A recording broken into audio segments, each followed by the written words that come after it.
Hello friends, welcome to বায়োলিভেট YouTube channel. আশা করি সকলেই ভালো আছো। তো থাম্বনেল দেখে তোমরা বুঝতেই পারছো যে আমরা আজকে কি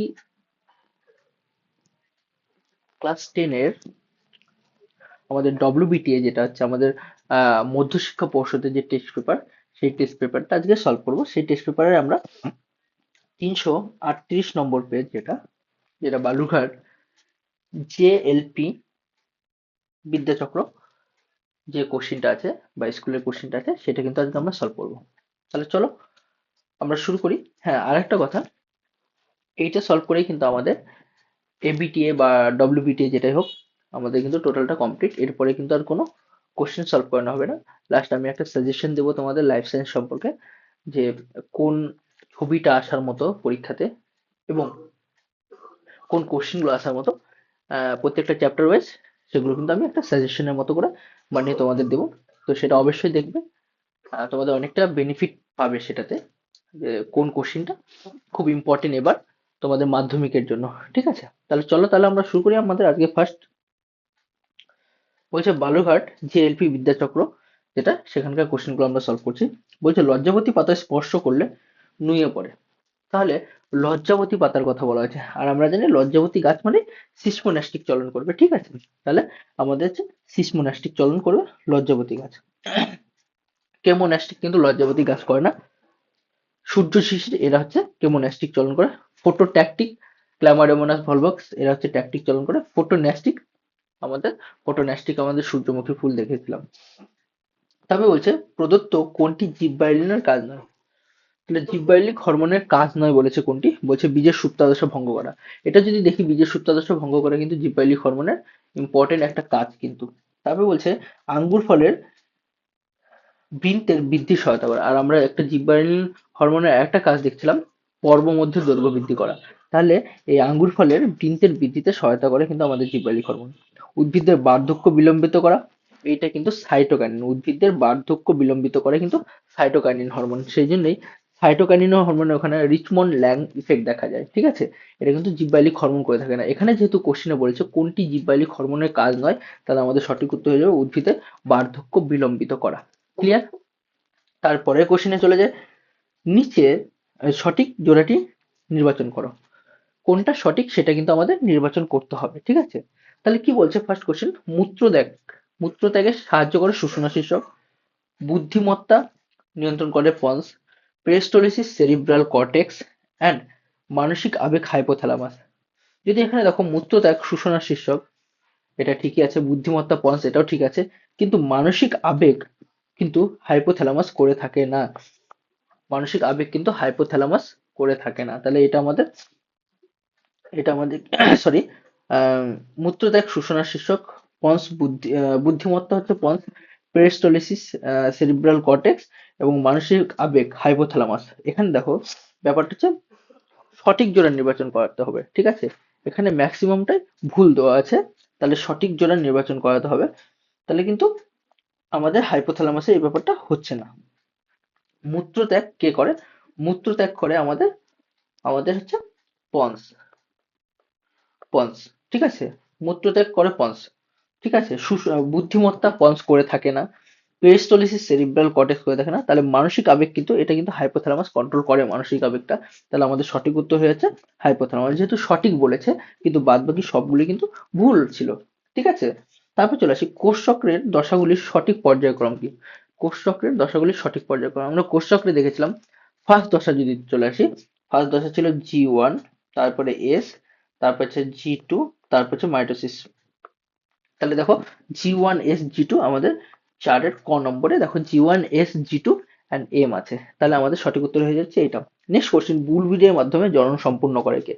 তাহলে বুলবিলের মাধ্যমে জনন সম্পূর্ণ করে, আমরা এটা কিন্তু দেখেছি, চুপড়ি আলু বুলবিলের মাধ্যমে জনন সম্পূর্ণ করে। ঠিক আছে, তারপরে আরএনএ তে যে নাইট্রোজেন যুক্ত ক্ষারটি অনুপস্থিত থাকে, তাহলে আরএনএ তে অনুপস্থিত। ঠিক আছে, দেখো ডিএনএ তে থাকে। ডিএনএ তে যদি দেখি, তাহলে কি হচ্ছে ATGC, এটা হচ্ছে ডিএনএ তে থাকে। তাহলে ATGC হচ্ছে ডিএনএ তে থাকে। আরএনএ তে কি থাকে? আরএনএ তে যদি দেখি, আরএনএ তে থাকে কি,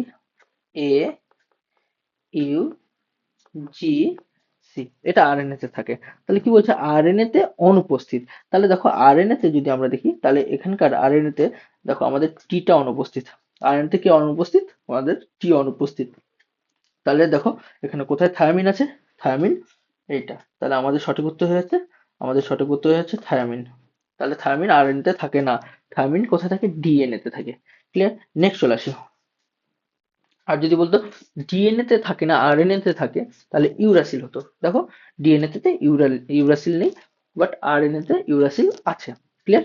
নেক্সট কোশ্চেন আমরা চলে আসি। বলছে capital A small a capital B small b এর থেকে কত রকমের গ্যামেট তৈরি হবে। তাহলে সিম্পল, আমরা এটা একটা ফর্মুলা দেখিয়েছিলাম। আমাদের ফর্মুলাটা ছিল 2 to the power n। N মানে কি বলেছিলাম, এন মানে হচ্ছে হেটারোটাইপ, কত রকমের আর আছে। তাহলে দেখো এখানে তোমাদের এখানে যে অপশনটা দেওয়া আছে সেটা আছে এরকম আছে, capital A small a capital B small b. তাহলে এইটা একটা হেটারোটাইপ, এইটা একটা হেটারোটাইপ, দু রকমের হেটারোটাইপ আছে। তাহলে এন এর মান হয়ে যাবে 2। ঠিক আছে, তাহলে এন এর মান কত হয়ে যাবে, এন এর মান হয়ে যাবে 2।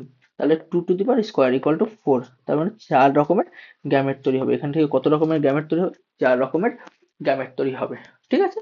তাহলে নেক্সট কোশ্চেনে চলে যায়। বলছে মেন্ডেলের প্রচ্ছন্ন বৈশিষ্ট্য কি কি। তাহলে মেন্ডেলের আমরা 7 জোড়া ক্যারেক্টার নিয়েছিলাম, এবং সেখানে প্রত্যেকটাই ক্যারেক্টারের প্রকট বৈশিষ্ট্য ছিল, প্রচ্ছন্ন বৈশিষ্ট্য ছিল। এখানে তোমরা যদি প্রচ্ছন্ন বৈশিষ্ট্য দেখো, তাহলে এখানে অপশনগুলো তোমরা ভালো করে নোটিশ করে দেখো। একটাতে আছে কাণ্ডের দৈর্ঘ্য লম্বা, তাহলে তো এটা হবেই না। বীজের বর্ণ হলুদ, এটা তো প্রকট বৈশিষ্ট্য। আচ্ছা, ফলের বর্ণ বেগুনি, ফলের বর্ণ বেগুনি, এটা ফল না, এটা হচ্ছে ফুলের বর্ণ বেগুনি হতো। কিন্তু এখানে খ নম্বরটা দেখো, কাণ্ডের দৈর্ঘ্য খর্ব, কাণ্ডের দৈর্ঘ্য বেটে, খর্ব মানে তো এটা প্রচ্ছন্ন বৈশিষ্ট্য। তাহলে আমাদের অ্যান্সার হয়ে যাচ্ছে খ নম্বরটা। নেক্সট চলে আসি। একজন স্বাভাবিক পিতা ও হিমোফিলিয়া বাহক মাতা আক্রান্ত পুত্র সন্তানের জন্মানোর সম্ভাবনা। তাহলে আমরা যদি এটা নোটিশ করি একবার, আমি এটা একবার মুছে নিচ্ছি।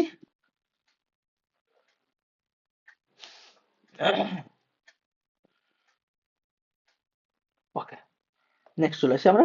একজন স্বাভাবিক পিতা, স্বাভাবিক পিতা মানে কি, এক্স ওয়াই, স্বাভাবিক পিতা। হিমোফিলিয়া যেহেতু বলেছে, এইচ। আচ্ছা, আর এদিকে কি বলেছে, হিমোফিলিয়া বাহক মাতা, এক্স এইচ, এক্স এইচ, এটা হিমোফিলিয়া বাহক মাতা। এবার এদের পুত্র সন্তান বলেছে, তাহলে আমি ডিরেক্টলি চেকার বোর্ডে চলে যাই।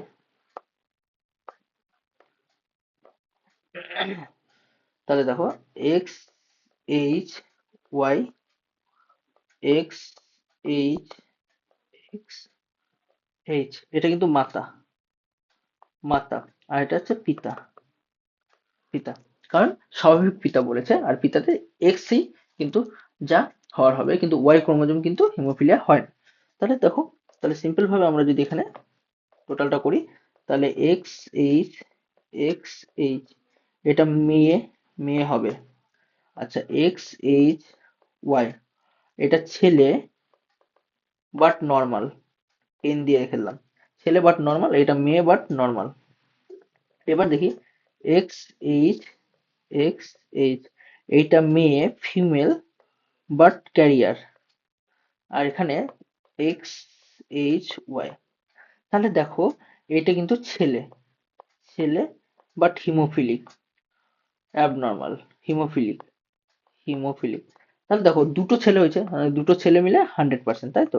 এবার দুটো ছেলের মধ্যে একটা স্বাভাবিক ছেলে, একটা হিমোফিলিক ছেলে। তাহলে টোটাল দুটো ছেলের মধ্যে যদি একটা হিমোফিলিক হয়, তাহলে 50%। তাহলে আমাদের অ্যান্সার হয়ে যাচ্ছে 50%। তাহলে দেখো এখানে কত পার্সেন্ট হয়ে যাচ্ছে, 50%। দেন আক্রান্ত পুত্র সন্তান জন্মানোর সম্ভাবনা কত পার্সেন্ট, তাহলে পুত্র সন্তান জন্মাবনা সম্ভাবনা হচ্ছে 100% পুত্র হবে, মানে দুটো পুত্র হচ্ছে, 4টা বাচ্চার মধ্যে পুত্র দুটো কন্যা দুটো।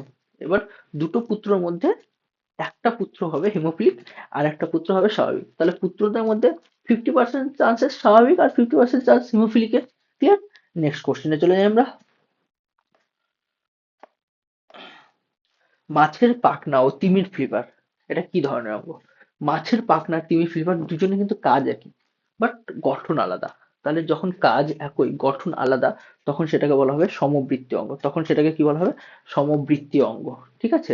সমসত্ব, সমসত্ব কোনগুলো, যাদের গঠন একই বাট কাজ আলাদা, যেমন মানুষের হাত, বাঘের অগ্রপদ, সবার গঠন একই, বাট কাজ আলাদা। তাহলে এগুলো হয়ে যাবে আমাদের সমবৃত্তীয় অঙ্গ। আর নিষ্ক্রিয় অঙ্গ, যে অঙ্গগুলো আমরা ব্যবহার না করতে করতে আস্তে আস্তে অবলুপ্ত হয়ে যাচ্ছে, সেগুলো হচ্ছে আমাদের নিষ্ক্রিয় অঙ্গ। চলে আসি নেক্সট, পর্ণকাণ্ড। পর্ণকাণ্ড কি? তাহলে সিম্পল দেওয়া আছে, দেখো এখানে পর্ণকাণ্ড, তাহলে মানে কাণ্ডের রূপান্তরিত কাণ্ড। পর্ণকাণ্ড হচ্ছে এক ধরনের রূপান্তরিত কাণ্ড, যেটা ক্যাকটাসে দেখা যায় বা ফণী মনসার ক্ষেত্রে দেখা যায়। ঠিক আছে, হাইলাক্লোরাইড বা পর্ণকাণ্ড।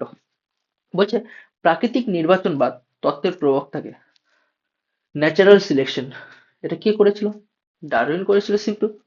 ঠিক আছে, ডারউইন। ল্যামার কি করেছিল? অঙ্গের ব্যবহার অব্যবহার সূত্র দিয়েছিল ল্যামার, তাই না? অর্জিত বংশের উত্তরাধিকারী, এগুলো ল্যামার্ক দিয়েছিল। নেক্সট চলে আসি, প্রদত্ত কোনটি মাটির উর্বরতা শক্তি হ্রাস করে? Pseudomonas, Nitrobacter, rhizobium, নস্টক। দেখো নস্টক, রাইজোবিয়াম, নাইট্রোব্যাক্টার এগুলো সবাই কিন্তু নাইট্রোজেন সংবর্ধনে সাহায্য করে, মানে বাতাসে নাইট্রোজেন মাটিতে আবদ্ধ করে। কিন্তু যেটা সিউডোমোনাস ডিনাইট্রিফিকেন্ট, নামটা শোনা আছে, যে ডিনাইট্রিফিকেশনে সাহায্য করে। ডিনাইট্রিফিকেশন মানে কি? মাটির নাইট্রোজেনটা বাতাসে ছেড়ে দেওয়া, ঠিক আছে, বা মাটির নাইট্রোজেনটা বাতাসে নেওয়া। তাহলে আমাদের অ্যান্সার হয়ে যাবে কি? সিউডোমোনাস। তাহলে এ কিন্তু ডিনাইট্রিফিকেশন করে, মানে মাটির নাইট্রোজেনটাকে বাতাসে মুক্ত করে। ঠিক আছে, তাহলে এটা কি হচ্ছে? মাটির উর্বর শক্তি হ্রাস করছে। তাহলে আমাদের সঠিক উত্তর হয়ে যাবে ক নম্বরটা। ঠিক আছে, তারপর চলে আসি। বলছে প্রাণীয় জলে আর্সেনিকের দূষণের ফলে কি রোগ হয়? যদি আর্সেনিক দূষণ হয় তাহলে আমরা সেটা জানি, ব্ল্যাকফুট ডিজিজ। Blackfoot disease. আর হচ্ছে ব্ল্যাক লাং, যখন কয়লা খনিতে কাজ করে তখন তাদের, কয়লা খনিতে কাজ করলে পরে লাংসের মধ্যে কার্বন জমে যায়, সেটা হচ্ছে ব্ল্যাক লাং বলা হয়। ঠিক আছে, এটা মিনামাটা, পারদ, ক্যাডমিয়াম এগুলো তো সিম্পল জানো তোমরা। ভারতবর্ষের স্বীকৃত হটস্পট কতগুলো? চারটি। ভারতবর্ষের স্বীকৃত হটস্পট কতগুলো আছে? চারটি আছে ভারতবর্ষের স্বীকৃত হটস্পট। নেক্সট কোশ্চেন চলে যায়, শূন্যস্থান পূরণ। বলছে ড্যাশ হরমোনের প্রভাবে, ড্যাশ হরমোনের প্রভাবে সরি ড্যাশ হরমোনের প্রভাবে বা অভাবে অতিরিক্ত মূত্র উৎপাদন হয়। তাহলে আমরা জানি কোন হরমোনের প্রভাবে অতিরিক্ত মূত্র উৎপাদন হয়? আমাদের এডিএইচ। এডিএইচ বা ভেসোপ্রোসিন, এই হরমোনটা যদি কম ক্ষরিত হয় তাহলে বেশি পরিমাণে মূত্র তৈরি হয়। সেই জন্য এই রোগটাকে কি বলা হচ্ছে? এই রোগটাকে বলা হচ্ছে বহুমূত্র, তাই না? ডায়াবেটিস মেলিটাস, ডায়াবেটিস মেলিটাস নাকি? না সরি, ডায়াবেটিস ইনসিপিটাস। এডিএইচ এর প্রভাবে ডায়াবেটিস ডায়াবেটিস ইনসিপিটাস হয়। ক্লিয়ার? আর আমাদের ইনসুলিনের প্রভাবে ডায়াবেটিস মেলিটাস হয়, ইনসুলিনের প্রভাবে ডায়াবেটিস মেলিটাস হয়। নেক্সট চলে আসি, একই ফুলের পরাগযোগ বা পরাগরেণু ওই ফুলের গর্ভমুণ্ডে পড়লে পরে কি হয়? একই ফুলের পরাগরেণু ওই ফুলেরই গর্ভমুণ্ডে পড়বে, তাহলে এটাকে বলে স্বপরাগযোগ। স্বপরাগযোগ, স্বপরাগযোগ। ঠিক আছে, নেক্সট চলে আসি, ক্রোমোজোমের ক্রোমোজোমের পরিবর্তনের ফলে দুটি জীবের মধ্যে যে ভিন্নতা সৃষ্টি হয়, ক্রোমোজোমের পরিবর্তনের ফলে দুটি জীবের মধ্যে যে ভিন্নতা সৃষ্টি হয় তাকে ভেদ বা প্রকরণ বলে। ভেদ বা প্রকরণ বলে, প্রকরণ বলে। নেক্সট চলে আসি, অ্যাজোলার পত্র, আচ্ছা সরি, মেসোহিপ্পাসের প্রতিটি অগ্রপদে আঙ্গুলের সংখ্যা কত? তাহলে আমরা জানি মেসোহিপ্পাসের তিনটি ছিল, হ্যাঁ, আর 3 নম্বর আঙ্গুলটা খুব স্ট্রং ছিল, তাই তো? তারপরে অ্যাজোলার পত্রগহ্বরে ড্যাশ উপস্থিত থাকায় সবুজ শৈবাল মিথজীবী সম্পর্ক তৈরি করে। ড্যাশ, অ্যাজোলার পত্রগহ্বরে উপস্থিত ড্যাশ নামক নীলাভ সবুজ শৈবাল মিথজীবী সম্পর্ক তৈরি করে। তাহলে অ্যাজোলার পত্রগহ্বরে কি থাকে? অ্যানাবিনা। অ্যানাবিনা, অ্যানাবিনা থাকার জন্য কিন্তু অ্যাজোলা কি তৈরি করতে পারে? নাইট্রোজেন সংবর্ধন করতে পারে। ঠিক আছে, অ্যাজোলা নাইট্রোজেন সংবর্ধন করতে পারে। তারপর কি বলছে? স্থানীয় জীব বৈচিত্র্যের ক্ষতি করে এমন একটা বহিরাগত প্রজাতি প্রচুর আছে, কচুরিপানা থেকে শুরু করে। তাহলে আমরা কচুরিপানা আছে, ল্যান্টানা কামার আছে, আমরা দিয়ে দিই পার্থেনিয়াম। পার্থেনিয়াম, পার্থেনিয়াম আমরা দিয়ে দিলাম, অ্যান্সার কি?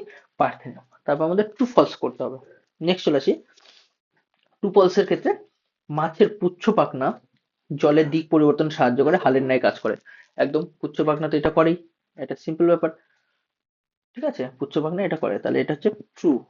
নেক্সট কোশ্চেন চলে আসি, বলছে নির্ণীত নিউক্লিয়াস সর্বদা হ্যাপ্লয়েড প্রকৃতি হয়, এটা ফলস। নির্ণীত নিউক্লিয়াস সর্বদা ডিপ্লয়েড প্রকৃতি হয়। আর পুং নিউক্লিয়াস যুক্ত হয়ে সেটা কি তৈরি করে? আমাদের শস্য তৈরি করে, 3N তৈরি করে। ঠিক আছে, আচ্ছা, থ্যালামাস একটি অটোজোম বাহিত প্রচ্ছন্ন জিন ঘটিত রোগ। একদম ট্রু। থ্যালাসেমিয়া, সরি, থ্যালাসেমিয়া একটা অটোজোমাল রোগ, ঠিক আছে। হিমোফিলিয়া আর বর্ণান্ধতা এটা কিন্তু সেক্স ক্রোমোজোম ঘটিত রোগ। তারপরে বলছে শ্বাসমূল লবণাক্ত উদ্ভিদে লবণ সহায়তা, সরি, লবণ সহ্য করতে সাহায্য করে, এটাও ট্রু। শ্বাসমূল থাকে কি হচ্ছে, শ্বাসকার্য চালানোর জন্য আর লবণ সহ্য করার জন্য। ভঙ্গুর দূষক জীব বিবর্ধনের জন্য দায়ী, এটা ফলস। কারণ ওখানে বলা ছিল অভঙ্গুর দূষক জৈব বিবর্ধনের জন্য দায়ী, যেটা ছিল ডিডিটি, ঠিক আছে। অভঙ্গুর দূষক পদার্থ জীব বিবর্ধনের জন্য দায়ী, যেটার উদাহরণ স্বরূপ দেওয়া ছিল আমাদের ডিডিটি, কিন্তু ভঙ্গুর বলা হয়েছে, এটা কিন্তু ফলস, সেই জন্য আমরা ফলস দিয়েছি। নিকটবদ্ধ দৃষ্টি সংশোধনের জন্য অবতল লেন্সযুক্ত চশমা ব্যবহার করা হয়, এটাও ট্রু, এটাও ট্রু।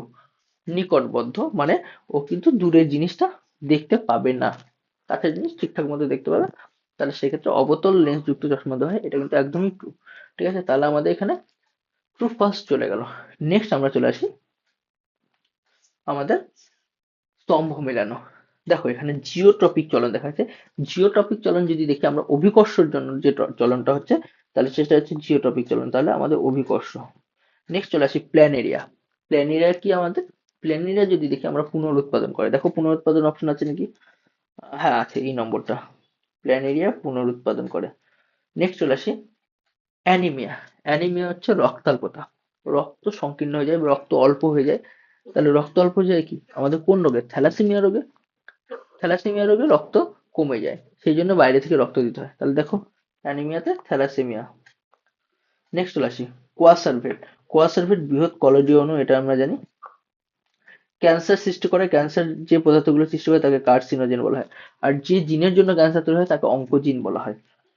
তারপরে চলে আসি সেন্ট্রোমিয়ার। সেন্ট্রোমিয়ার কিন্তু আমাদের মুখ্য কাজ, সেন্ট্রোমিয়ার মুখ্য কাজ, তাহলে আমাদের বাকি থাকলো বর্ণান্ধতা, এর কিন্তু কোনো ম্যাচ নেই, ঠিক আছে। নেক্সট চলে আসি আমরা বৃষাদৃশ্য লিখো। এখানে চারটা পয়েন্ট দেওয়া আছে, চারটা পয়েন্টের মধ্যে একটা সবার চেয়ে আলাদা। দেখো কি আছে, মায়োপিয়া, প্রেসবায়োপিয়া, ক্যাটারাক্ট এবং হাইপারোপিয়া। দেখো মায়োপিয়া, প্রেসবায়োপিয়া, ক্যাটারাক্ট সবগুলো কিন্তু ত্রুটি সংশোধন এর জন্য আমরা উত্তল লেন্স, অবতল লেন্স, বাইফোকাল লেন্স ইউজ করি, এই দিক থেকেও ভাবতে পারো। নেক্সট, এখানে লেন্সের কিন্তু কোনো প্রবলেম হয় না, মায়োপিয়া, প্রেসবায়োপিয়া, হাইপারোপিয়া, এগুলো কিন্তু লেন্সের মধ্যে কোনো রঞ্জক পদার্থ জমে না, এগুলো লেন্সের পুরু বা মোটা হয়ে যায় সিলিয়ারি পেশির জন্য। কিন্তু ক্যাটারাক্টে লেন্সের মধ্যে রঞ্জক পদার্থ জমে যায়, যেটাকে বলা হয় ছানি পড়া, আর এটা অপারেশন করা ছাড়া বা সার্জারি করা ছাড়া কিন্তু উপায় থাকে না, তাহলে এটাইকে আমরা আলাদাভাবে ধরে নিচ্ছি। বলছে ইনসুলিন কোন গ্রন্থি থেকে নিঃসৃত হয়, তাহলে এটা অগ্নাশয় হবে, অগ্নাশয় থেকে নিঃসৃত হয়। বলছে তারপরে বলছে উদ্ভিদ কোষে মাইক্রোটিউবুল, উদ্ভিদ কোষ মাইক্রোটিউবুল, প্রাণী কোষ কি, সেন্ট্রোজোম, প্রাণী কোষ হবে সেন্ট্রোজোম, সেন্ট্রোজোম। আর সেন্ট্রোজোম থেকে সেন্ট্রিওল তৈরি হয়, যেখান থেকে বেম তন্তু তৈরি হয়। তারপরে চলে আসে মেন্ডেলের এক সংকর জনন পরীক্ষায় জনিত্রী রূপে ব্যবহৃত মটর গাছটি জিনোটাইপ কি, তাহলে জনিত্রী রূপে মানে আমাদের প্যারেন্ট রূপে কোন কোন মটর গাছ নেওয়া ছিল, এরকম একটা লম্বাটি আর বেটেটি, লম্বার বেটে, এই দুটো তো জনিত্রী জনু হিসাবে নেওয়া ছিল। নেক্সট বলছে জিনগত কোন রোগে আক্রান্তদের ড্রাইভিং লাইসেন্স দেওয়া হয় না। দেখো জিনগত রোগে ড্রাইভিং লাইসেন্স দেওয়া হয় না, কোন জিনগত রোগটা, আমরা তিনটা পড়েছি। অটোজোমাল জিনগত রোগ ছিল থ্যালাসেমিয়া, এক্স ক্রোমোজোম ঘটিত ছিল হিমোফিলিয়া আর বর্ণান্ধতা। ড্রাইভিং লাইসেন্স দেওয়ার সময় তুমি একটা জিনিস মনে রাখবে, যে আমাদের বর্ণান্ধতা হলে পরে কালার আমরা বুঝতে পারি না, কোনটা লাল, কোনটা সবুজ, কোনটা হলুদ, ঠিক আছে, এটা কিন্তু আমরা বুঝতে পারি না। আর তার মধ্যে দেখেছি হলুদটা আমাদের কোনো বর্ণান্ধতার মধ্যে পড়ে না, লাল আর সবুজটার মধ্যে পড়ে, লাল, সবুজ আর নীল। এইবার যদি গাড়ির সিগন্যাল দেয় রেড অ্যান্ড গ্রিন, তাহলে এই দুটো কালার যদি না বুঝতে পারে তাহলে কিন্তু অ্যাক্সিডেন্ট হওয়ার চান্সেস বেশি, সেই জন্য বর্ণান্ধ রোগীদের লাইসেন্স দেওয়া হয় না, ড্রাইভিং লাইসেন্স। তাহলে এটা কি হচ্ছে বর্ণান্ধ, বর্ণান্ধ রোগীদের। তারপরে হচ্ছে কোন বিজ্ঞানী জীবনের উৎপত্তি সম্পর্কে হট ডাইলুট সুপের ধারণা দেয়। হট ডাইলুট সুপের আরেকটা নাম হচ্ছে হ্যালডেন স্যুপ। হট ডাইলুট সুপের আরেকটা নাম হচ্ছে হ্যালডেন স্যুপ। আর এই হ্যালডেন স্যুপ কে নামকরণ করেছেন বিজ্ঞানী হ্যালডেন, হ্যালডেন। নেক্সট চলে আসি চারটি বিষয়ে, চারটি বিষয়ের মধ্যে তিনটি একটি বিষয় অন্তর্গত তিনটি বিষয়। কোনটার অন্তর্গত হচ্ছে দেখো, এখানে বলছে green house gas, SPM, bronchitis, বায়ু দূষণ। তাহলে দেখো বায়ু দূষণ গ্রিন হাউসের জন্য হতে পারে, এসপিএম এর জন্য হতে পারে, এবং বায়ু দূষণের ফলে ব্রঙ্কাইটিস রোগ হয়। তাহলে সবাই কিন্তু এই বায়ু দূষণের আন্ডারে পড়ছে, তাহলে আমাদের সঠিক উত্তর হয়ে যাচ্ছে বায়ু দূষণ।